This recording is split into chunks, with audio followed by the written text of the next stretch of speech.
Hi everyone, my name is Naika and I was the coach of Lyceum Wattala, and at the recently concluded RIC-ISDC, I was the CA as well.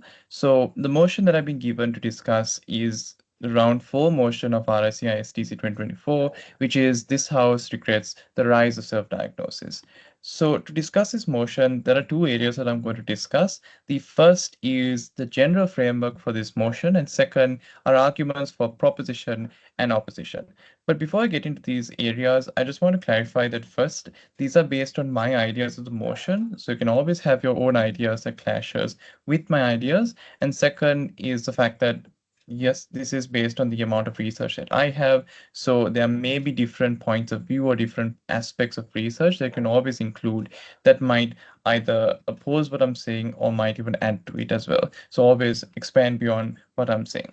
So regarding the general framework, I think there are a couple of things to note regarding this. So the first is that in general, I feel any person would want to intuitively understand that this is a regress motion. So then, as proposition, you want to prove that there's a counterfactual to the rise of self-diagnosis. So intuitively, you feel, okay, as proposition, you'll always want to prove that the people are just going to turn towards doctors, people are going to turn towards academic articles, and they're not going to jump on the comparative bandwagon that opposition has to defend with the rise of self-diagnosis, where you have to defend maybe social media trends, influencers giving you symptoms to diagnose your condition, or just generally the fact that it's very trendy to self-diagnose. But whilst this is a valid consideration, I also think that it misses the point of the motion because the motion is in this house regrets the existence of self-diagnosis. So a proposition has to accept is that comparatively on proposition as well, there's a degree of self-diagnosis.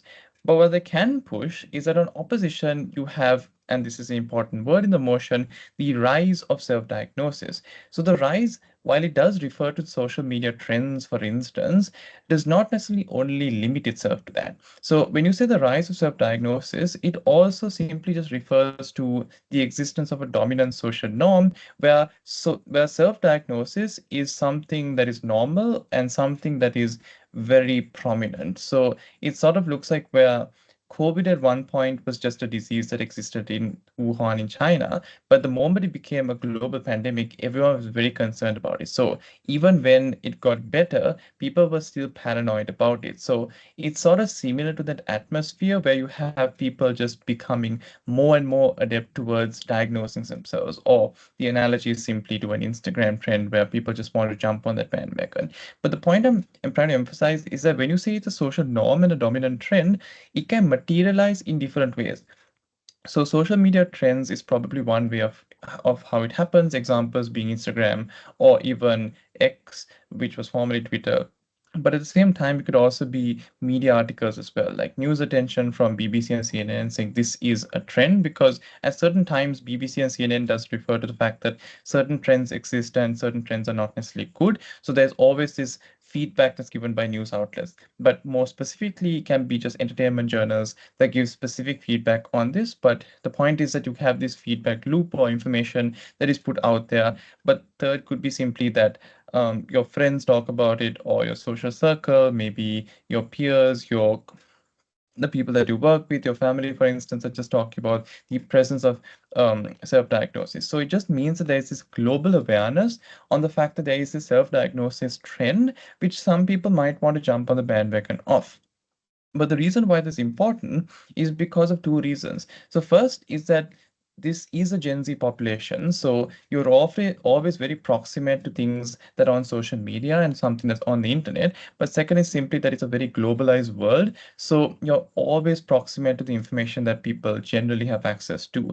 But the reason why that's important to consider is because when you're proximate to these norms, like self-diagnosis, for instance, how pervasive or how prevalent it is going to be relevant to how your actions are going to be guided, because this information is not simply just information for the sake of gaining information, right? It's information about your very health condition. So the point at which you risk getting diagnosed with cancer, getting diagnosed with heart probable heart disease or the fact that your health is really bad, for instance, is something that no one would want to have being true about themselves. And the thing is, they can be a result of mixed diagnosis as well.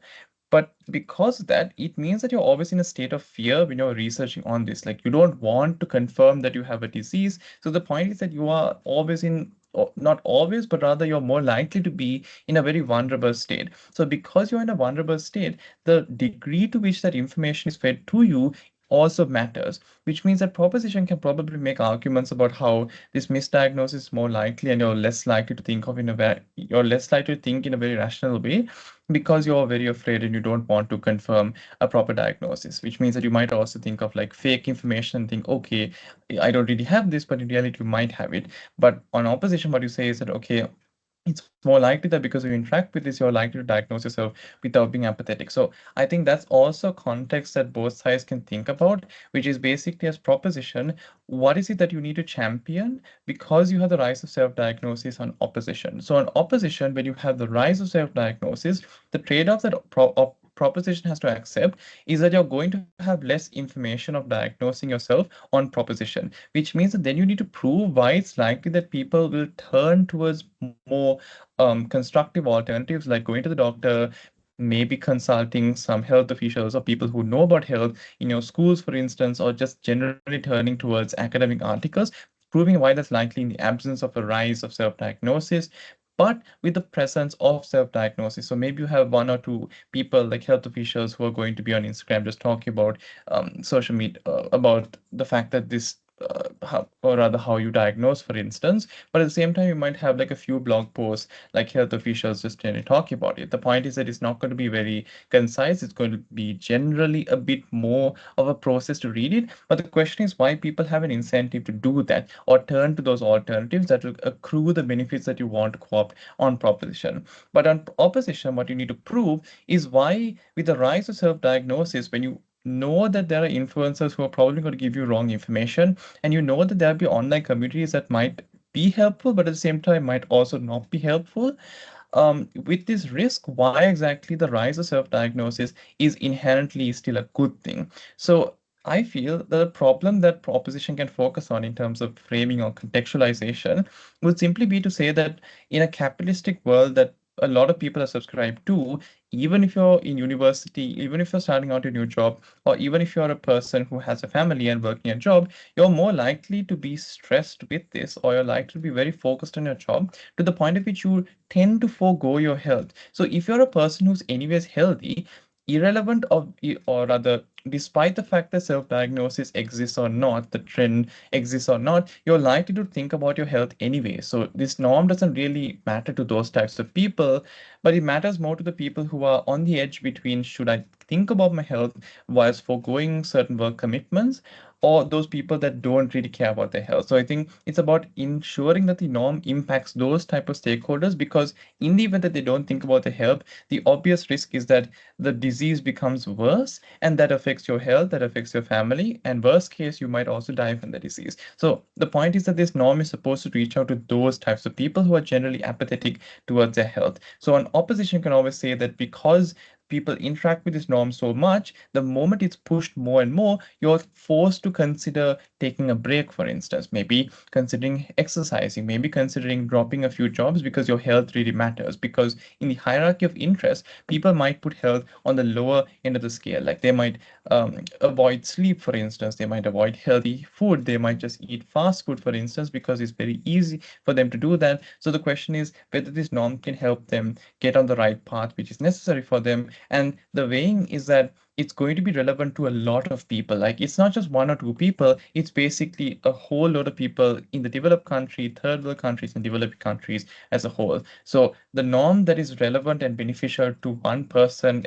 as an example in this context would also be relevant to a lot of people. So the weighing is obviously clear as opposition. If it helps one person in a positive way, then you can just weigh it out, saying that it helps university students, people who are starting jobs, and people who are in jobs, for instance. So I think that's just generally good framing that you can think about in context that you can always establish. So very quickly on certain arguments that you can run for proposition and opposition. So for proposition, I think there are two arguments or ideas that you can run. The first is that you have the fact that people have to turn towards constructive alternatives in the absence of the rise of self-diagnosis. So you're forced to access proper information. The mechanisms for this can be probably twofold. One is basically analogizing it to the past in the sense that when you didn't have access to the information through the internet, then people just turned towards books and more constructive alternatives. So the point is that people were forced to do that because of lack of an alternative. So that in the lack of trends, for instance,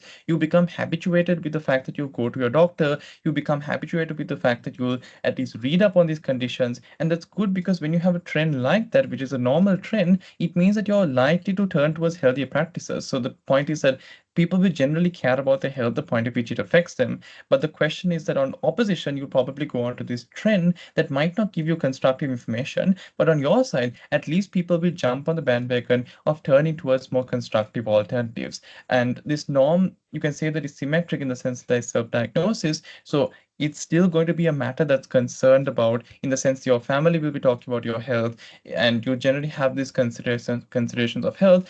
So the point is that the alternative that you turn to is at least something that is much better. So the second mechanism is just that, okay, the point at which your health is concerned, you're forced to go to the doctor and not just rely on information that's online to confirm certain diagnosis, which means that you're likely to get better home remedies and you're likely to get more reasonable health advice that will help you in the long run. And the point is that even if they talk about like the fact that you might not get access to proper health information because you're not able to access doctors. You can always say that in third world and developing countries, you do have access to free healthcare, and that's necessarily a good thing, right? So the impact of this is just that you get correct diagnosis, and at the same time, you get correct household practices, which is necessarily a good thing. But the second argument or point is the fact that you can change the legal system if it's not the legal system, but rather the health system, if it's not necessarily a good thing. So the idea is basically that in the event that people are more reliant on self-diagnosis, they might just not care for the health system because they're saying, oh, autonomy to ourselves and individualistic doctors, for instance. But then you might not care about the fact that the health industry is missing out equipment, is missing out certain things that are required for diagnosis. So on proposition, you're likely to be able to lobby for change because it's a common problem that affects everyone. So the point at which you don't give alternatives is the point at which you create a common problem that can catalyze lobbying the government for change and supporting doctors in bringing this type of change. So the point is that you're not going to have that common problem that's going to affect everyone until you have something of a common catalyst that can actually incentivize change. And that's important because then in the long run, you're able to get some kind of change, which is good for proposition. Then very quickly on opposition, I think there are two arguments there. First is simply that you have access to more information. The point is that when you have social media trends and influencers, even if there's bad information out there, it simply means that you have access to good and bad information. So you have short and concise videos, but you also have articles attached to that as well. You have health professionals who you can compare and contrast information with. So the point is that you're always given this abstract form of information that you can always check with other information as well.